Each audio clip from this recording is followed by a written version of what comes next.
갈라디아서 2장 10절의 말씀입니다. 한 절이니까요. 우리 같이 읽어보겠습니다. 갈라디아서 2장 10절의 말씀입니다. 시작. 다만 우리에게 가난한 자들을 기억하도록 부탁하였으니 이것은 나도 본래부터 힘써 행하여 온 바니라. 아멘. 하나님 아버지 감사합니다. 오늘도 주님의 말씀 듣기를 원합니다. 우리를 살리는 생명의 말씀, 어렸을 때부터 들어왔던 주님의 사랑이 가득 담긴 이 말씀을 통하여 우리를 향한 하나님의 사랑을 깊이 깨닫기를 원하고 또 세상을 향한 하나님의 사랑을 더 깊이 깨닫는 시간 되기를 원합니다. 말씀을 전한 저에게 성령으로 충만케 하여 주시옵소서. 예수님의 이름으로 기도합니다. 아멘. 오늘 어버이 주일입니다. 우리를 낳아주시고 길러주신 부모님의 사랑을 기억하는 어버이날 그 시점으로 해서 월 둘째 주를 이렇게 어버이 주일로 지키고 있습니다. 또한 우리는 오순절기를 함께 보내고 있잖아요. 먼저 우리 이 자리에 계신 부모님들 정말 고생이 많으시고 지금도 여전히 연세가 있으신 분들 여전히 그래도 자식들이잖아요, 그죠? 같이 살진 않지만 늘 염려가 되고 그래서 우리의 그런 수고가 우리의 그 육신의 연약함으로 또 흰 머리로 여러 가지 질병으로 이렇게 때로는 나타나기도 하지만 그러나 그것은 정말 한 생명 한 생명을 품었던 사랑의 흔적이요 하나님께서 이 땅 가운데 보여주신 하나님 아버지의 마음의 증거로서 저와 여러분에게 그렇게 남겨져 있는 줄로 믿습니다. 부모는 참 신기한 것 같아요. 자신은 굶어도 자녀는 먹이죠. 그리고 자신은 아파도 자녀 걱정을 먼저 합니다. 자녀를 위해서 자신의 시간과 꿈과 눈물을 기꺼이 내주는 게 부모인 것 같습니다. 그런데 오늘 말씀을 통해서 이 어버이 주일에 주님은 우리에게 특별한 말씀을 들려주시고자 하는 것 같습니다. 가난한 자들을 기억하라라는 거예요. 왜 어버이 주일에 가난한 자 이야기일까? 오늘 본문 갈라디아서 2장의 말씀을 보면은요, 초대교회에 있었던 이야기를 짧게 나누고 있습니다. 바울은 이방인에게 복음을 전했던 이방인의 사도로서 귀한 사역을 감당했습니다. 근데 여전히 유대인들 가운데 이방인에 대한 부정적인 생각들이 있었고 그것 때문에 적지 않은 갈등들도 있었다는 것을 보여주고 있어요. 그래서 할례 문제, 율법 문제, 구원의 문제 이런 여러 가지 문제들이 있었던 이야기를 이 장에서 하고 있습니다. 그러면서 자신이 이방인의 사도로 부름받은 것에 대해서 자랑스러워하고 그렇게 여러 그 예루살렘 교회에 있었던 그런 여러 논의들이 끝났던 이야기를 마친 후에 마지막으로 한 가지 부탁의 이야기를 하면서 이야기를 꺼내는 게 뭐냐? 오늘 본문의 말씀입니다. 다만 우리에게 가난한 자들을 기억하도록 부탁하였으니 가난한 자들을 기억하도록 부탁했다라는 겁니다. 이 말씀에서 여러분 기억하다라는 뜻은요 그냥 생각하는 머리로 떠올리는 그러한 수준이 아닙니다. 지속적으로 마음에 관심을 품는 거예요. 그리고 행동으로 이어지는 것입니다. 이게 바로 기억입니다. 왜 수많은 신학적 주제들 가운데 하필 마지막 이 부탁한 이야기가 남겨져 있었을까? 그것은요 우리가 전하는 이 복음이 진짜인지 가짜인지 어떻게 우리가 이것을 증명할 수 있느냐? 복음이 전파되는 곳에는 연약한 자들, 그들을 어떻게 대하느냐? 거기에 진짜 복음이 무엇인지가 담겨져 있기 때문입니다. 여러분 복음은요 그냥 교리가 아닙니다. 여러분 복음은 생명인 줄로 믿습니다. 복음에는 생명이 있습니다. 저와 여러분을 살리는 생명이에요. 그 복음으로 저와 여러분이 살지 않습니까? 근데 그 복음은 언제나 낮은 곳으로 흐른다는 거예요. 근데 참 신앙생활을 오랫도록 하다 보면은 자꾸 잊어버리게 되는 것 같아요. 이 평범한 진리, 이 지극히 당연한 이 진리가 왜 잊혀질까? 처음 신앙생활할 때는 참 안타까웠습니다. 마음이 움직였어요. 그렇지만 세상이 우리를 무감각하게 만드는 것 같습니다. 하도 많은 전쟁의 이야기들 듣다 보니까 그냥 전쟁, 오늘 또 무슨 소식이 있는가? 또 수많은 사회 문제들을 우리가 뉴스를 통해 접하다 보니까 또 그런 일이 있었구나. 길거리에 지나가는 울고 있는 아이들을 볼 때, 거리에 노인들을 어려움을 겪고 있는 그런 어르신들을 바라보게 될 때, 이렇게 우리 주변에 뭐 지구촌이라고 할 만큼 세계에서 일어나고 있는 수많은 사건 사고들을 너무나도 쉽게 접하다 보니까 내일이 아닌 거예요. 그냥 또 다른 일 중에 하나가 돼버리는 겁니다. 그러면서 세상에 무관심 갖게 되고, 그리고 점점 자기 삶에만, 자기 욕구에만 충실한 존재가 되는 겁니다. 그러다 보니까 내 가정 챙기기도 바쁩니다. 내 미래를 준비하기도 버겁습니다. 옆에 있는 교회가 어떻게 되든지 거기에 신경 쓸 틈이 없습니다. 그래서 우리의 마음이 어떻습니까? 점점 넓어지는 게 아니라 점점 좁아지는 거예요. 내 눈앞에 있는 거. 그런데 복음은 어떻습니까? 여러분, 성령님께서 하시는 일이 뭐예요?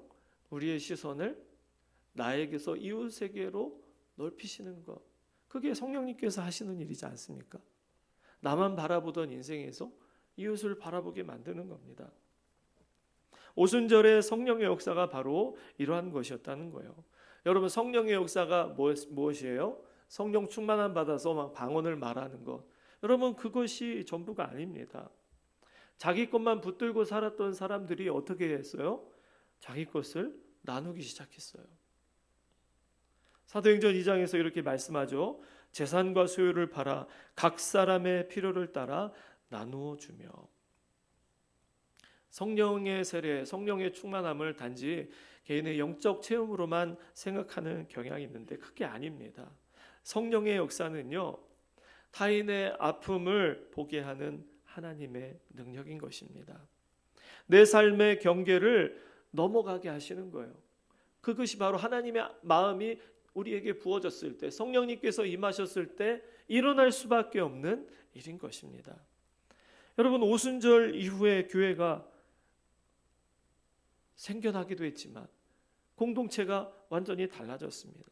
고아와 과부를 돌아보기 시작했습니다. 굶주린 자들을 품기 시작했고요.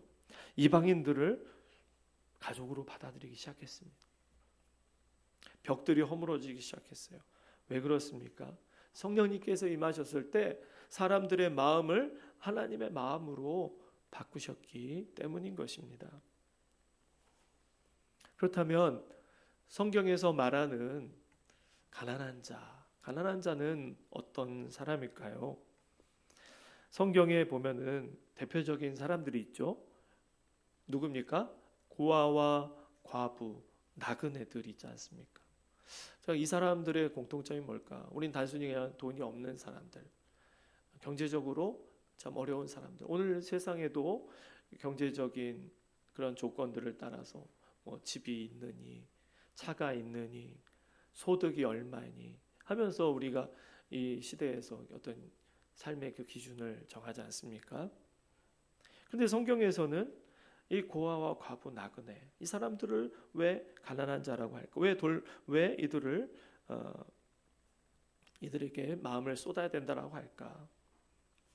이들을 보니까요, 성경에서 가난한 사람들은 보호자가 없는 사람들이다.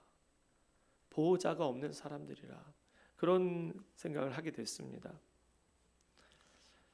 보호자가 없기 때문에 누군가의 보호를 받을 수가 없는 거죠. 돌봄을 받을 수가 없는 겁니다. 홀로 일어설 힘이 없는 사람들. 오늘 이 시대에도 이런 사람들이 있습니다. 홀로 살아가시는 어르신들이 있고요. 돌봄이 필요한 아이들이 있습니다. 의지할 곳이 없는 이주민들이 있고, 이렇게 많은, 내가 아파도 병원 갈 힘이 없는, 도움을 요청할 사람이 없는 사람들이 있잖아요. 성경은 이러한 보호를 받지 못하는 사람들을 기억하라는 것입니다.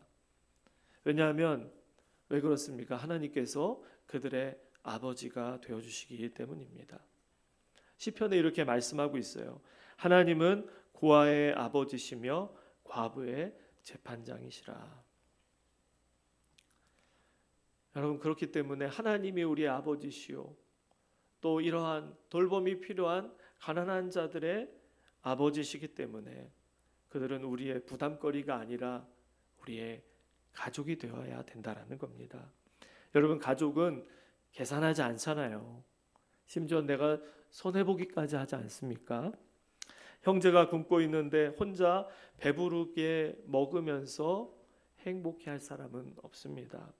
초기 교회 요한 크리소스토무스라는 분은 이런 말을 했어요. 교회 안에 금그릇은 닦으면서 교회 밖 추위에 떠는 형제를 외면한다면 그것이 무슨 예배이냐. 가난한 자들을 돌보는 것은 적선이 아닙니다. 가족의 본능인 것입니다. 하나님은 아브라함에게 이렇게 말씀하셨잖아요. 너는 복이 될지라. 우리 옆에 있는 분에게 얘기해 주시겠습니까? 당신은 복입니다. 한번 얘기해 주시겠어요? 네. 이런 번역, 이전에 이렇게 번역했지 않습니까? 당신은 복의 통로다. 복의 통로다. 복의 근원이다. 복은요, 쌓아두라고 있는 것이 아닙니다. 흘러가라고 주시는 것이잖아요. 하나님 우리에게 주시는 이유, 복을 주시는 이유는 우리에게 물질과 시간과 건강과 여유를 주셨다면 그것은요, 누군가를 도우라는 거예요. 누군가의 보호자가 되어라는 것입니다. 또한 성경에는 단지 어려운 사람들을 도와주라는 수준을 넘어서서 도움이 필요할 수 있는 상황에 가지 않도록, 삶이 무너지지 않도록 붙들어 주라. 그럼 대표적인 게 레위기의 이삭 줍기 법이 있지 않습니까?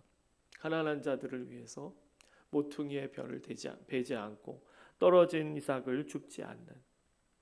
그래서 가난한 사람들이 언제든지 와서 그것을 줍고 따먹을 수 있도록, 구걸하지 않아도 살아갈 수 있도록 미리 삶의 울타리를 남겨두라고 하는 것이 바로 주님이 율법을 통해서 주신 주님의 마음인 것입니다. 이게 바로 하나님의 사랑인 것이죠. 소외된 아이들이 있다면 절망 속으로 밀려가지 않도록. 여러분, 아이들이 필요한 게 돈이 아니더라고요. 아이들에게 가장 부모님에게 가장 받고 싶은 선물이 뭐냐? 가장 큰 게 뭐였냐? 최근 이제 설문조사를 보니까 부모님과 함께하는 시간이라는 거예요.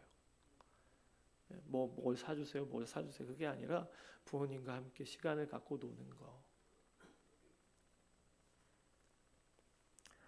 혼자 계신 어르신들이 계시다면 그러한 분들이 외로움 속에서 무너지지 않도록 연락을 주고받는 것이겠죠. 말씀을 준비하면서 몇 해 전에 다니엘 기도회 때 한 목사님의 간증이 생각이 났습니다. 이 목사님은 서울의 옥수동에서 사역하시는 목사님인데 어르신들의 안부를 묻는 우유 배달 사역을 하시는 그런 교회 목사님이셨어요.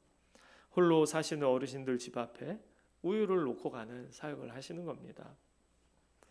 근데 단순히 이게 우유를 드리고 영양 보충하시라고 그냥 이렇게 드리는 것이 아니라 그 배달된 우유가 며칠째 그대로 남아 있으면 건강이 좀 이상했으시구나. 그것을 이제 알게 되는 겁니다. 그래서 이 사역은 단순히 음식 나눔이 아니라 당신이 혼자가 아니다. 당신이 혼자가 아니다. 누군가 당신을 기억하고 있다. 그런 메시지를 전해준다라는 거예요. 여러분, 이것이 참 복음적이지 않습니까? 당신을 내가 기억하고 있습니다. 이 지역이 당신을 지금 기억하고 돌보고 있습니다. 우리가 완전히 무너질 때까지 기다리는 게 아니라 무너지지 않도록 가서 곁을 지켜주고 돌보아 주는 것. 여러분, 그게 하나님의 사랑 아니겠습니까? 그렇기 때문에 오늘 저와 여러분에게도 가난한 자들을 우리 곁에 두게 하시면서 우리에게 사명을 주시는 게 뭐예요? 너는 누군가의 안부를 물으면서 살고 있느냐라는 겁니다. 여러분, 이것이 바로 바울이 힘써 행했던 사랑이라는 것이죠. 왜 작은 자를 기억해야 합니까? 여러분, 왜 작은 자를 기억해야 될까요? 그것은 우리가 작은 자였기 때문에 그래요. 주님께서 우리를 먼저 기억하셨기 때문입니다. 사실 우리는 다 영적으로 고와 같은 존재였잖아요. 외롭게 소망 없이 살아갔던 존재들 아닙니까? 고와 같이 떠돌던 저와 여러분을 주님께서 기억하셨기 때문에, 주님께서 관심을 가지고 계셨기 때문에, 주님께서 말을 걸어주셨기 때문에, 주님께서 예수님을 믿도록 우리를 도와주셨기 때문에, 주님께서 먼저 찾아오셔서 우리를 구원해 주셨기 때문에 우리는 더 이상 고아가 아닌 하나님을 아버지라 부를 수 있는 놀라운 은혜를 입게 된 줄로 믿습니다. 우리를 기억하시고 우리를 자녀 삼아 주신 주님. 그렇기 때문에 여러분, 우리가 이 은혜를 받았잖아요. 그래서 여러분, 복음에 합당한 삶이 무엇입니까? 이렇게 저는 정의하고 싶어요. 복음에 합당한 삶은 기억받은 사람이 다른 사람을 기억하며 살아가는 삶. 여러분, 이게 복음에 합당한 삶인 줄로 믿습니다. 오늘 어버이 주일에 주님은 우리 모두를 더 넓은 의미의 부모로 부르고 계시다고 믿습니다. 누군가의 영적 부모가 되고요, 누군가의 보호자가 되고 누군가의 울타리가 되어주는 겁니다. 여전히 오늘처럼 이 발전된 이 세상 속에서도요, 외로운 사람들이 있습니다. 기억되지 못하는 사람들이 있더라고요. 보호받지 못하는 사람들이 참 많은 것 같습니다. 그래서 우리가 그들의 손을 붙잡아 주고 그들을 품어주기 시작할 때 우리를 통해서 그들이 더 이상 고아가 아니라, 외로운 자들이 아니라, 버려진 자들이 아니라 기억된 자, 더 나아가서 하나님의 자녀된 자로서 하나님의 사랑 안에 있다는 것을 깨닫게 되지 않을까, 그러한 소망을 가지면서 저와 여러분이 우리에게 주신 사명을 감당할 수 있기를 축복합니다. 전화 한 통일 수도 있고요, 식사 한 끼일 수도 있습니다. 따뜻한 관심 하나하나, 그 작은 사랑이 모아졌을 때 부활의 생명과 오순절의 성령의 역사가 아름답게 열매 맺게 될 것입니다. 이 한 주간 이 주제를 가지고 계속 날마다 묵상하게 될 거예요. 오늘 말씀뿐만 아니라 이 한 주간 동안 저와 여러분 주변에 하나님께서 보내주신 그런 한 사람 한 사람에게 주님의 사랑을 나누며 실천하시며 열매 맺으시기를 축복합니다. 같이 기도하겠습니다. 먼저 우리가 감사의 기도를 드리셨으면 좋겠어요. 하나님, 우리는 영적인 고아였습니다. 그러나 주님, 그 사랑 안에서 우리가 하나님을 아버지라고 고백하고 더 이상 고아가 아닌 하나님의 사랑을 받은 존재로 살게 하셔서 감사합니다. 여전히 그 사랑이 뭔지 모른 채 살아가는 고아처럼 방황하는 우리의 이웃들을 가슴에 품고 그들을 섬길 수 있는 기억된 자로서 기억해야 될 우리의 이웃들을 사랑하고 섬기는 저희들이 되게 해달라고 우리 같이 통성으로 기도하겠습니다. 하나님 아버지, 감사합니다. 오늘도 주님의 말씀을 귀 기울여 듣습니다. 주님께서 우리에게 사랑을 베풀어 주시고 자비를 베푸시고 구원의 은혜를 베풀어 주셨는데 우리가 그와 같이 외롭고 보호받지 못하는 그러한 존재로서 버려진 것처럼 이 땅 가운데 살아왔지만 우리를 먼저 찾아와 주셔서 구원해 주신 그 은혜를 다시 한번 깨닫습니다. 주님, 그 사랑이 없었다면 우리는 여전히 외롭고 고통 속에 홀로 남겨진 채 소망 없이 살아가는 존재였을 줄로 압니다.